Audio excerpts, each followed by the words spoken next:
Welcome to Thriving in the Digital Age, your go to guide for navigating the ever changing world of business, technology, and innovation. With your host, Joe Christ, a seasoned entrepreneur and tech enthusiast, here to connect you with the leaders shaping our future. Discover the secrets to thriving in the digital age. Each week, we'll dive into practical insights, cutting edge strategies, and the latest trends to help your business not just survive, but truly thrive in today's digital world. Hello, everyone, and welcome to another exciting episode of Thriving in the Digital Age. Joining me today is Jordan Olivas, the co-founder of Harv, a B2B financing company. Jordan, can you tell us a little bit about yourself and the work you're doing? Yeah, and Joe, thanks for having me. Yeah, really excited to be here and a bit more about my background and a bit more about the organization. So I spent my entire career in fintech. First on the acquiring side, so I've done everything from selling bill payment solutions. So thinking along the lines of you pay your utility bill online, that portal software, the physical bill print, the payment acceptance for utility companies and governments, to actually building payment software. So the software that you interact with at the point of sale, at a terminal inside of a store, on online gateways, credit card issuing platforms, and was one of the first enterprise sales reps at Klarna, which is one of the largest Yells in the country and in the world. I was an enterprise rep there and had opened the doors at major retailers like Forever 21 and Revolve Clothing and GameStop and others. And I've really targeted my career into the lending space for quite some time. So after that, I went and worked for a company called Charge After, where we were a financing company that aggregated multiple lenders into a single application for e-com. And so currently they work with companies like Wayfair, Home Depot, Lenovo, to name a few, and then founded KissPay, which we are now rebranded as of Harv as of today. And we started as a buy now pay later company in Asia. After a lot of turbulence in the region, we decided to start operating in the US and found a really good niche inside of B2B lending. And we said, look, lending's happening here, but we don't really want to focus on that. We want to really be this financing company that comes out and provides access to capital to segments that typically aren't well serviced. So some of our core industries include solar, consumer packaged goods, power sports, construction, and a number of other industries as well. We even have a recruiting company. We have a SaaS company that leverages our software. But what we do is similar to the buy now, pay later model. We come in, give a company the ability to offer financing to their clients. We then say, hey, buyer of services or goods, you can pay us back in 30 days, 60 days, 90 days while we pay the seller upfront and in full with no risk of non-payment or late payments. So it allows people to have more access to liquidity while at the same time allowing us to interact with a lot of diverse sorts of organizations, which is really exciting. And we very quickly in our first month of this pilot, we ended up originating millions, and it was a very quick start, which has been awesome to see. And so now we are really pushing into this model and have seen a lot of success. So really excited to be here and talk a bit more about what we're doing and about the industry as a whole and what people are experiencing when it comes terms with financing, whether it be as little as $500 or as much as a few million. We've seen a lot of really cool use cases and excited to chat a bit further. Wow, Jordan, that is really interesting. You've been on quite a journey. So, that brings up an interesting question then. Since you have been in the space for so long, right? What challenges do you actually see, in this industry and also the industries you serve? Yeah, so look, right now it's the economy is not doing the greatest, right? I mean, look, the stock market seems to be doing okay, but that's not real indication of consumer purchasing power. It's a bit delayed, it's a bit abstract. And so what's happening right now is that liquidity is at an all-time low. So what does that actually mean? Liquidity is really anything that you can think of in terms of cash flow. So you'll see a lot of institutional banks that would typically offer lending, for example, in the power sports space. They would offer what they call floor plans to dealers saying, hey, you can buy a unit and you can keep it on stock for 6 months, 12 months. And then if you offer consumer financing, work out well. But the problem is that because consumers are really cash strapped at the moment, people are pulling out, and they tie those consumer plans to these floor plans on the B2B side, giving credit and financing terms to businesses as really as a loss leader. So when the consumer side comes under pressure, not only do they lose the consumer financing, they lose their line of credit as well, which is just detrimental. And we've seen this in solar, we've seen this in CPG, we've seen it in power shorts, we've seen it everywhere. Many companies today offer net terms in-house, right? We're going to send an invoice out. We're going to pay in 30 days. And we talk to many businesses say, well, I've only had one default in 20 years. I've been offering net terms for forever. But we say, well, that's fine. But how many times have you come close to missing payroll because a client has paid you in 45 days, 60 days, 75 days, right? And it puts a lot of stress on you. It's not just that. It's do you have to get a line of credit from somewhere? That's going to be really expensive to borrow from. Are you just having to miss out on some good opportunities because you don't have the cash flow to be able to operate? And the answer is always, well, yes, that's happened every other month for as long as I've been in business. And it's an interesting conversation. And so we're seeing that businesses don't have access to cash flow. And where they used to be able to get payment up front or in 30 days are now stretching to 60 and 90. And it's creating a real drain on those businesses.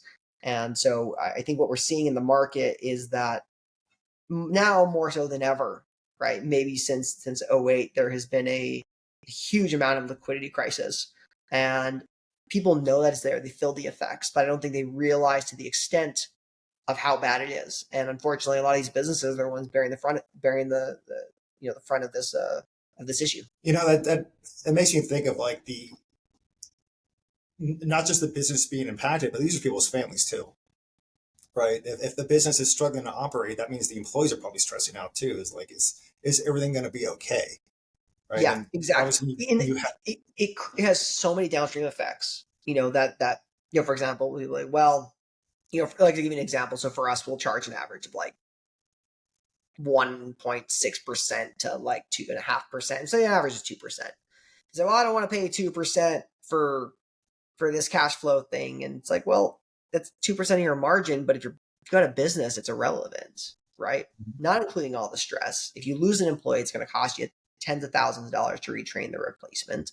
It's going to strain relationships that you have with your vendors, because since you can't make payroll, you have to delay paying your vendors. So it's this massive trickle down effect that goes far beyond really anything else. And what we're seeing is at a time where people are asking for discounts more than ever and really negotiating on margins, getting thin. At the same time, the larger problem is not actually whether or not is the business viable. Does the business have cash to operate today? And that question is becoming more and more prevalent as time moves on. I think we're going to be in this for at least another 18 to 24 months. So it's a tough time. It's cyclical, right? We'll always come out of it, but right now we find that the timing seems to be superb. Yeah, I mean, thankfully, companies like Harv exists, right, to actually help alleviate this. Because I'm just imagining also taking care of my employees too, where it's like I want to make sure everyone actually gets the money they need so like they can support their family, so they can pay their bills, right? I mean, the downstream effects, right? That is a very stressful thing to deal with, and in an economy right now, there's so much uncertainty, right? There is, and it compounds, right? What people don't understand is and this is human nature. I think most people like to look at things in a vacuum, right? They say, hey, it's 2%, it's 2% of my margin, it's gone. And it's not, once again, just about that cash flow or even the pricing or anything else.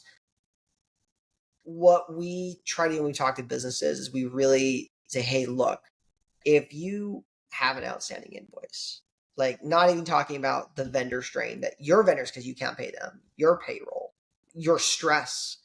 Think about the amount of hours you have to spend on the other side of it, even for the good payments, where how many hours are you spending following up?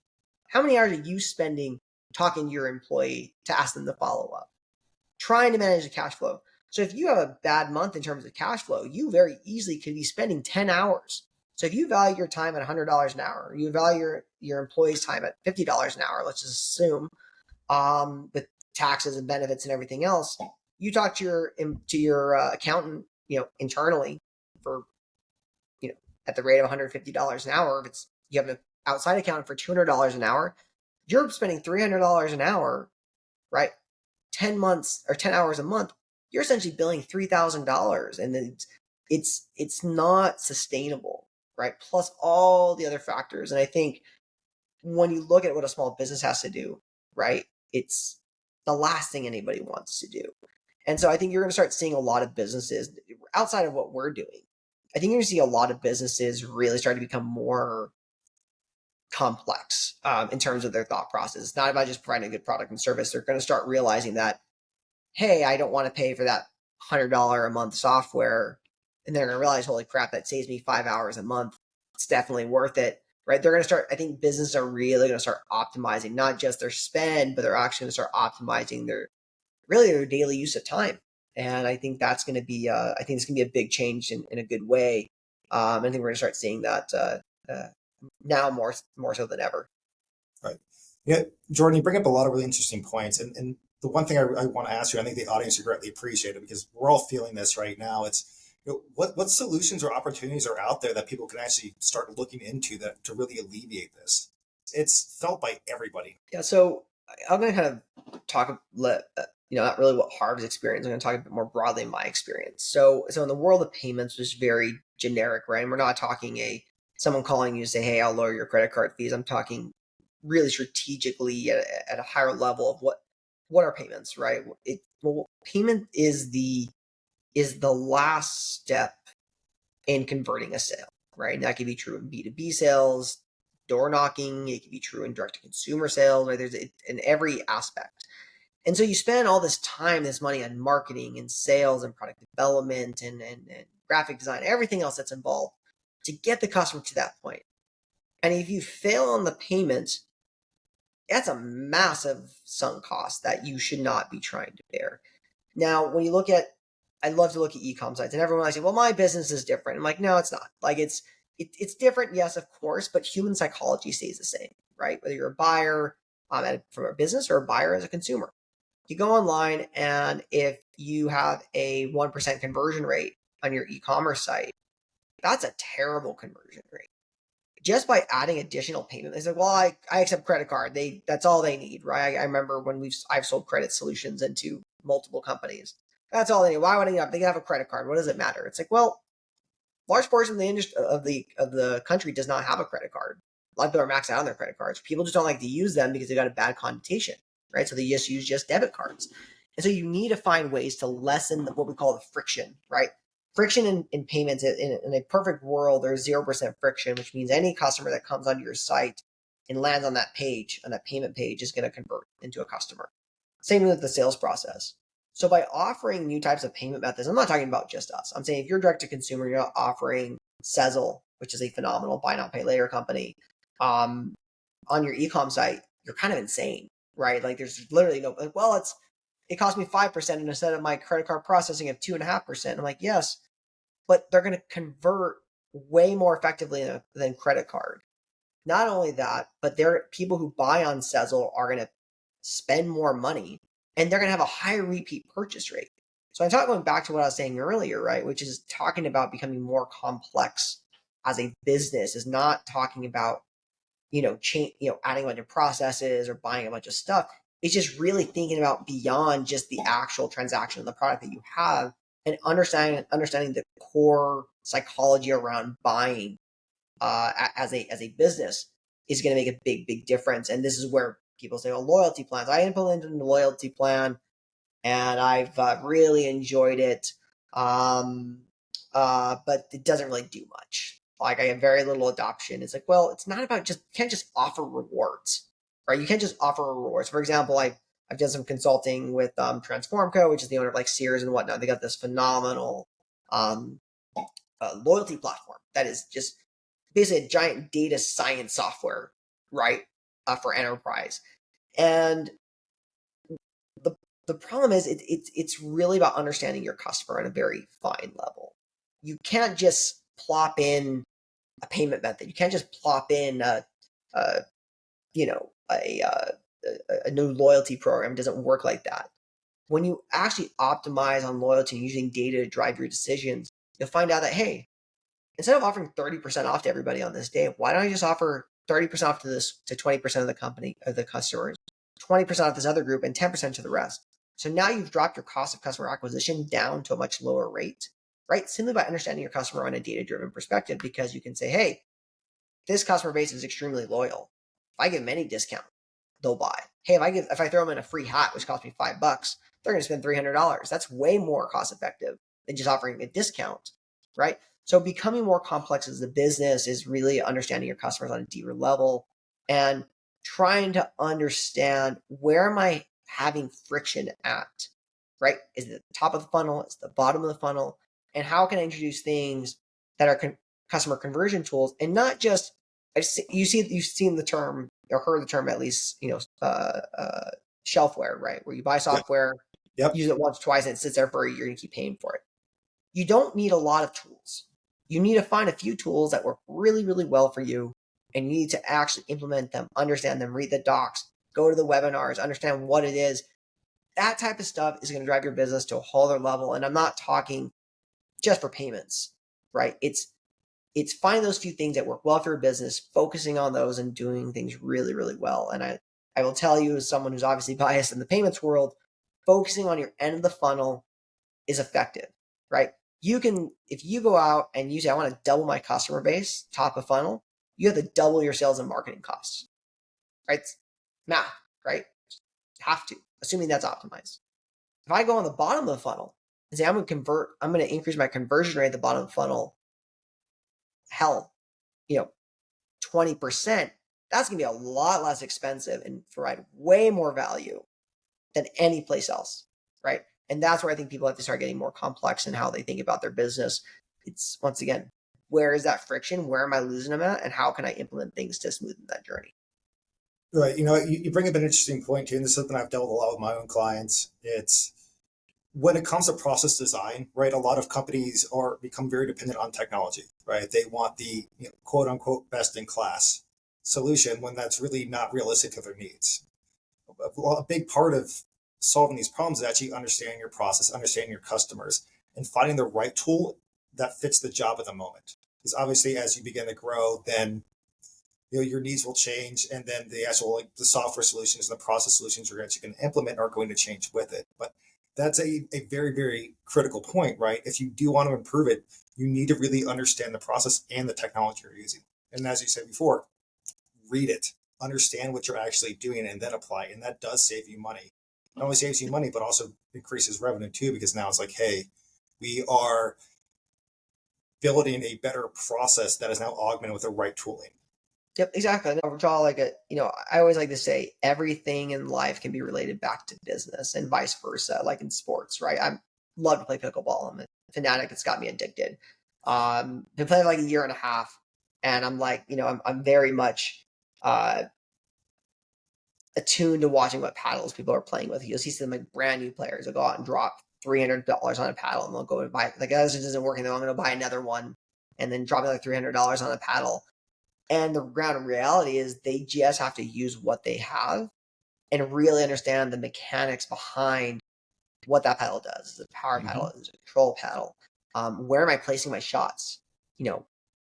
That's it, right? It's all about the level of skill and time you put into refining that craft and understanding, hey, what type of player am I, right? Am I a really good player at the net or in the kitchen? And what about the baseline?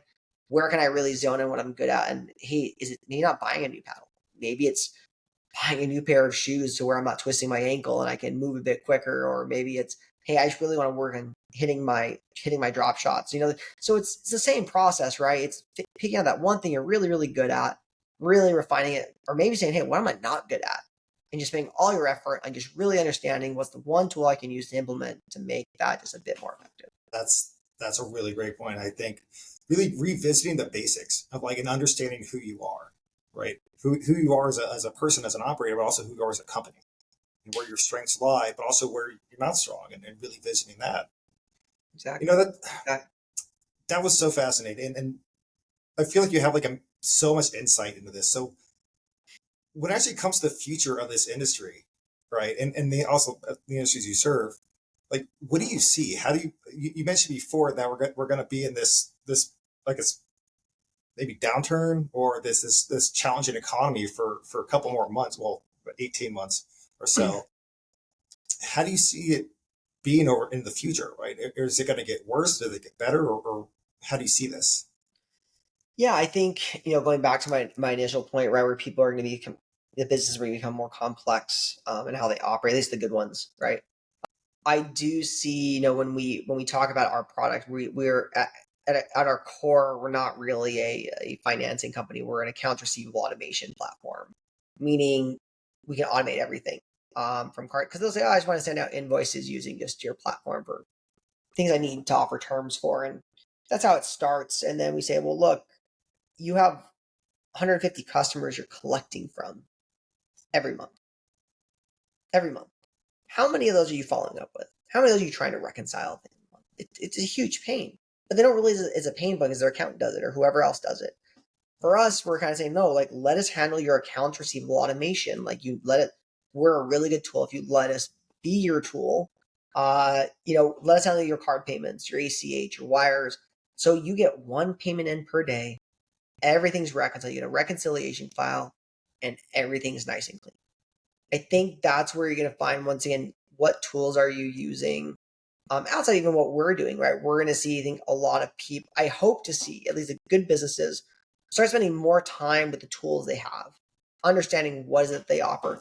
Because I mean, you develop I've developed multiple platforms in my career, and you create all these features, but only 20% of it is used by 80% of the people, right?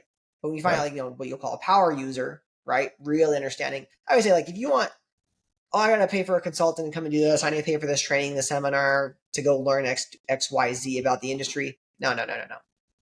Call the sales rep for the industry you want to learn about and say, I just want to learn about your company. I want to learn about the industry. Can we sit down for 2 hours? That sales rep will give you the most concise, straightforward, knowledgeable bits of information you're going to receive for free, right? And if you, like, obviously don't waste their time, like, you want to at least have a legitimate reason to be talking to them. You don't want to waste their time, just out of respect. But a sales rep, I come from sales, right? I've been a VP of sales. I've been a direct contributor. If you're a good sales rep, you are a consultant, right? You have to understand the industry. You have to understand the technology. What are the trends? Where are things going? Obviously, you're going to get ones that give, I didn't want to be in sales. The sales in my mind had a very negative connotation. But that's not true sales. Like, true sales is becoming a master, like, in your domain. And, I love talking to other sales reps in other industries. Like, the amount of things that you learn is just insane because they're close to the revenue. The closer you are to the revenue, right, the more you get the front line experience of what's happening. And so, I think in terms of change, what I'd like to see is more people engaging those reps instead of, ignoring them. When I get a cold call, especially on the B2B side, right, I'll say, you got 30 seconds, pitch me, and I'll tell you whether or not I think it's a good idea to chat or not. And that's converted into some deals. That's converted into some great partnerships. But it's interesting how many people are willing to blow off those type of scenarios, yet at the same time, they're struggling to make payroll. And there's somebody there that, yeah, they want to sell them something, don't get me wrong, but they may have some good insight, made good referrals. They're, salespeople are connectors. And so I'd like to see more people talk with salespeople and just, realize how much value there is in just running through that process. That is very good advice. I've never thought about that approach before. Because you're right. Salespeople are very plugged in their company. They understand what's going on, but they're also there to communicate with you, right? They're there to generate leads and build relationships. And by doing that, like, they build a relationship with you, and you'll potentially become a customer of theirs. So no, I love that. I think that's great advice. When it comes to, like, I guess, economy, right? When there's obviously a lot of what we're dealing with now is people can't make their payments. Like, do you see this getting worse or better? Yeah, we're still a bit of ways from the bottoming out, right? Consumers do have some savings left. I think it's an election year, so there's a lot of things in flux. They're going to try to make the economy as rosy as possible, like, on its hinge through the end of the year, and then next year we'll kind of see what happens, right? But I think, the reality is that humans by nature want to consume more resources than they have, right? It's just the way it is. And so I think in terms of payments, people are always going to look for new innovative ways to make a payment, whether it be crypto, whether it be financing, whether it be credit card, debit card, wallet. Like right now, the big thing is account to account transfers, which is a really interesting topic because it lowers cost of doing business, but then you're taking away a customer's ability to. It's about the form factor, right? So I can do an account to account payment, that's fine. But my favorite example is when I work for a company that did a lot of work in tokenization and encryption for cards. So you know that little chip, the EMV chip on a credit card or a debit card. Oh yeah, Yep. For years, people just kept swiping the cards because they were allowed to. Even when they made the conversion over, you could do it. Really, it took adoption when they enforced it. Right? They said merchants, if you do swipe the card, you still can, but it's called liability shift. You're liable for basically all chargebacks, right? Like it's the liability shifted to them, right? It was a huge push, and then same thing with the same company did a lot of work on tokenization for Apple Pay. And so I remember when Apple Pay first came out, I was like, wow, it's going to be adopted so fast. It's so cool, right? And before COVID, I think it topped out 7 to 11% adoption. That's it. Oh, It was wow. insane, right? It's crazy, right? And then when COVID hit, boom, like I don't know what the adoption for wallet payment is now. Everyone uses it, right? So it's a very common thing. But what I'm trying to get at is that human nature is they don't like change, right? And so getting someone to change the way that they operate is very difficult. But the people that are willing to change and able to change quickly are the ones that typically do really well, right? Not just because they have the latest and greatest, but because they always have that open mind to how things are changing. So if you're looking at payment methods, I think it's unless there is once again, talk to a sales rep, they're going to tell you, right? Talk to others in your industry, they're going to tell you like what the best starting place. But actually understanding is you may have 5 products that all look the same, but there's always some nuance, right? What is it that works well for you? A/B tests, and then that takes a lot of time, but it could be as simple as, hey, I have an e-com store. I'm going to test Sezzle versus Klarna, right? I'm going to see it, but do a 50% split tests. Half people get this, the other half get this, or do 30 days, whatever it may be. Test and see how it works. As someone who's been in the payment space for a long time, I know for a fact that offering terms will drive not only more frequent sales, but better repeat customers, and also higher average order values in the B2B space. There was even a Harvard study that said there's a 5% increase in customer retention, as well as a 12% plus increase in gross profit from offering terms, right? So to just say, well, I've always done it this way, it's worked fine, it's just a very closed-minded way of thinking. And I'm not saying your business is going to go down if you don't do it, but once again, be open to new ideas. If you are not, unless you are like working 10 hours a week and your business is still growing and you're going on vacation every month, be open, right, to new ideas, right? I'm not talking about just payments wise. It's everything that you're doing, right? There's probably a better way, right? I always like say, at the end of the week, at the end of the day, whatever time you want to look at, write down what you did for the day and write down 3 things. Where did you spend your most time? Where did you spend your least amount of time? And what were the top 3 things you hated doing? What was the worst part of your day? Was it putting a deck together? Was it reconciling something? Was it dealing with customer support issues? Start there, right? And my view is like, if I have to do this for 5 hours every single week or even a month, and my time is valued at $100 an hour, if I can find something that is less than $500 a month, then I should probably look at that solution, right? Start there. It'll alleviate your stress, free up more time, and it's just a good ROI, right? Start looking at things. It's part of business is struggling, right? If you don't like to struggle, you probably shouldn't be in business. But to just accept that that's the way it is a very stressful and unneeded way of doing things. I agree. I think that's phenomenal advice for anyone in business, no matter if you're starting or you're growing or you're already established. It makes me think, right? So you obviously have so much to offer. Other than that, I like to think so. My wife thinks so. I mean, she's been married to me for like 11 years now, so I hope so. But no, I mean, look, at the end of the day, I like to talk to people. I like to get to know people. I like to, right. I I love to be in that level of chaos where it's just, I like to struggle. Like I just love it. Like growing up, even now I'm like huge anime fan. And I have a daughter and I was like, hey, I don't want to watch this. I'm like, no, but it's about struggling. It's about overcoming like your challenges, no matter what you're set with in life. It's about just constantly pushing. I love that struggle. I love that constant just like improvement. And it's, to me, it drives a lot of people insane. I get it. Like I can be very annoying because I like that. Not everyone's wired like that, but I love that constant iteration of just improving yourself. And the hardest thing about being human is looking yourself in the mirror and being honest with yourself.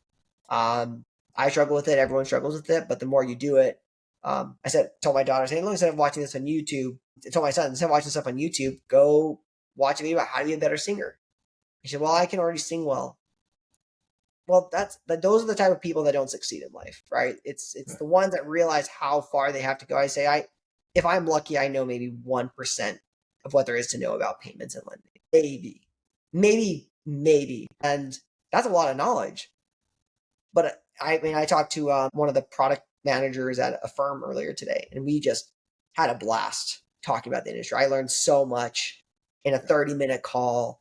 It was just so much fun. And I love talking to people who are especially experts in the space because they have a niche that's just different than mine. And I just love to eat that stuff up. It's really a really eye-opening experience. And it makes you smarter, right? Listening to people from other perspectives, right? And also their struggles too, and how they learned.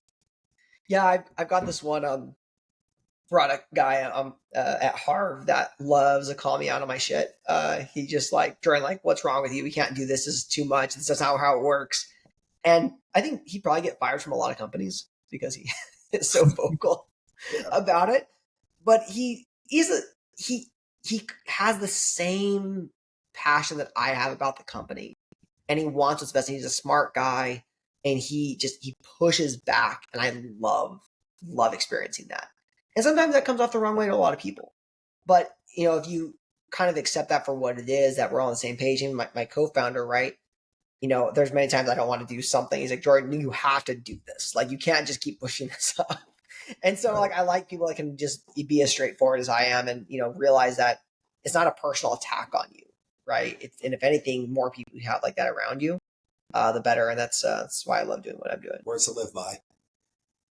But Jordan, I do want to say thank you for coming out. We are at the end of the show. So everyone, Jordan Olivas, great person to talk to. Love having the guest, and to the audience, I appreciate you tuning in. And next week, tune in for another exciting episode of Thriving in the Digital Age. Thanks, everybody.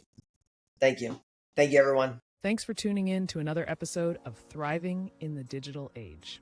We hope today's episode gave you some great tips for navigating and rocking the digital world.